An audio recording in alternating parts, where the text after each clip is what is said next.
అలాగే మా సంఘ సభ్యులందరికీ వందనములండి. ఇది మీ అందరికీ తెలిసిన విషయమే, కానీ ఏమైనా తప్పులుంటే క్షమించండి. నేను తక్కువ సమయంలోని ఇది ప్రిపేర్ అయ్యాను. ఎనీ మిస్టేక్ ఉంటే ఫస్ట్ ఫర్గివ్ మీ. ఓకే. నాకు ఇచ్చిన మూడో మాట నాకు పాస్టర్ గారు గ్రూప్లో పెట్టినప్పుడు ఫస్ట్ నాకు నాకు ఈ వాక్యం వచ్చిందని నాకు అర్థం కాలేదు. అంటే కొంచెం వర్క్ పరంగా నాకు అసలు అది ఆ వర్డ్ దేనికి ఇచ్చారు దేవుడా అని అనుకుని ప్రేయర్ చేశాను. చేసిన తర్వాత ఒక తల్లి గురించి ఒక బిడ్డ ఆలోచించడము, బిడ్డ గురించి తల్లి ఆలోచించడము, దాంట్లోని నేను ప్రిపేర్ అవుతున్నప్పుడు నాకు అర్థమైంది. నాకు ఇచ్చిన వాక్యం ఏంటి అంటే మూడవ మాట యోహాను 19:26-27 అండి.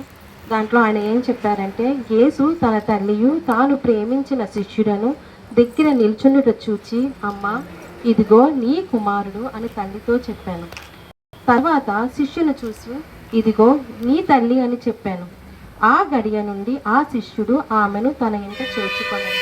దీని అర్థం ఏమిటి అంటే, అది ఆయన సిలువ ఎక్కిన తర్వాత మాట అండి.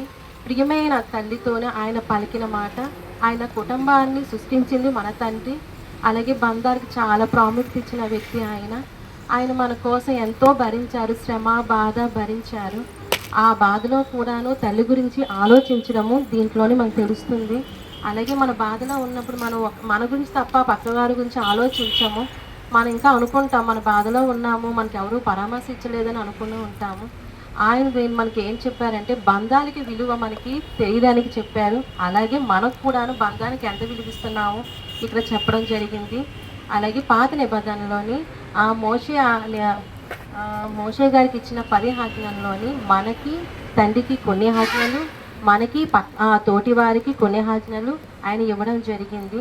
దానిలోని 5వ ఆజ్ఞ చాలా స్పష్టంగా మనకి చెప్పడం జరుగుతుంది.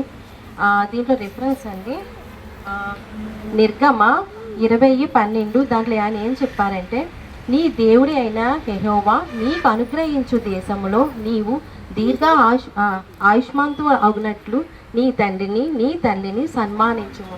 తల్లిదండ్రులని సన్మానించాలనేసి ఆ వాక్యం మనకి ఎంతో మేలు కలుగుతుందని ఇక్కడ చెప్పడం జరుగుతుంది. అలాగే ఎఫ్ఎస్సి 6:1-3 కూడా చెప్పడం జరిగింది. పిల్లలారా ప్రభునందు మీ తల్లిదండ్రులను విధేయులై ఉండుడి. ఇప్పుడు చాలామంది మనము గౌరవించడము విధేయులై ఉండడం అసలు ఉండడం లేదు. భయంతో ఉంటారు. అది పిల్లలకి అస్సలు నచ్చదు. తల్లిదండ్రుల మాట వింటే మనకి ఆశీర్వాదం అనేసి ఇక్కడ మనకి తండ్రి చెప్పడం జరుగుతుందండి.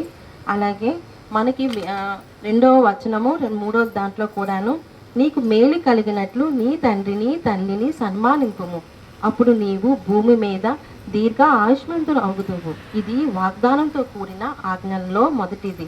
మనకి మేలు కలగాలంటే పేరెంట్స్కి మనం విధేయులై ఉండాలి. ప్రతి నిమిషం మన తండ్రి మనకి అనుక్షణము కాపాడుతూ రక్షిస్తూ మనకి గమనిస్తూ ఉంటూ ఉంటారు. తల్లిదండ్రులు మనకి ప్రతి నిమిషం మనకి. ఇలాగే కొన్ని కుటుంబాలలో తల్లిదండ్రులని చాలామంది దూషిస్తూ ఉంటారు.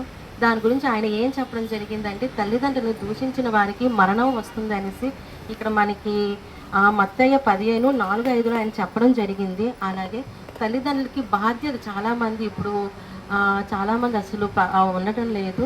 అది కూడా ఆయన చెప్పడం జరిగింది. బాధ్యత చేయమంటే దానికి ఏదో ఒక సాకు చెప్పి దాన్ని తప్పించుకొని ఉంటారు. దాంట్లో కూడా ఆయన తండ్రి ఒక బిడ్డ బాధ్యత ఏంటో ఆయన చెప్పడం జరుగుతుంది. అలాగే నెక్స్ట్ మార్కు 7:11 కూడా ఆయన మనకి ఏం చెప్పారంటే, అయినను మీరు ఒకడు తన తండ్రినైనను తల్లినైనను చూచి నా వల్ల నీకు ప్రయోజనం అగుచున్నది ఏదో అది కొర్బాను అనగా దేవార్పితమని చెప్పిన ఎడల తన తండ్రికైనను తల్లికైనా వాణిని ఏమీ చెయ్యనివ్వక. చాలామంది మనకి తల్లిదండ్రులు పట్టించుకోవట్లేదు అనేసి అక్కడ ఆయన తండ్రి ఇవన్నీ మనకి అన్నమాట. తల్లిదండ్రులు మనం విధేయులే ఉండాలి, వాళ్ళతో మనకు బాధ్యత ఉండాలి, సాకు చెప్పకూడదు అనేసి ఇక్కడ మనకి చెప్పడం జరుగుతుంది. అలాగే తల్లిదండ్రులు మనం సంతోష పెట్టాలి అని చెప్పేసి ఆయన మనకి చెప్పడం జరుగుతుంది. అలాగే ఆయనకు అనుసరిస్తే మన జీవితంలో పరిపూర్ణము వస్తుంది అనేసి మనకి మన తండ్రి యేసయ్య మనకి చెప్పడం జరుగుతుంది. అలాగే మనకి ఇష్టమైన వాళ్ళు దూరమైనప్పుడు వాళ్ళకి మనకున్న రిలేషన్ మనకు తెలుస్తుంది. అలాగే తండ్రి చనిపోతున్నప్పుడు తల్లిని చూస్తున్నాడు.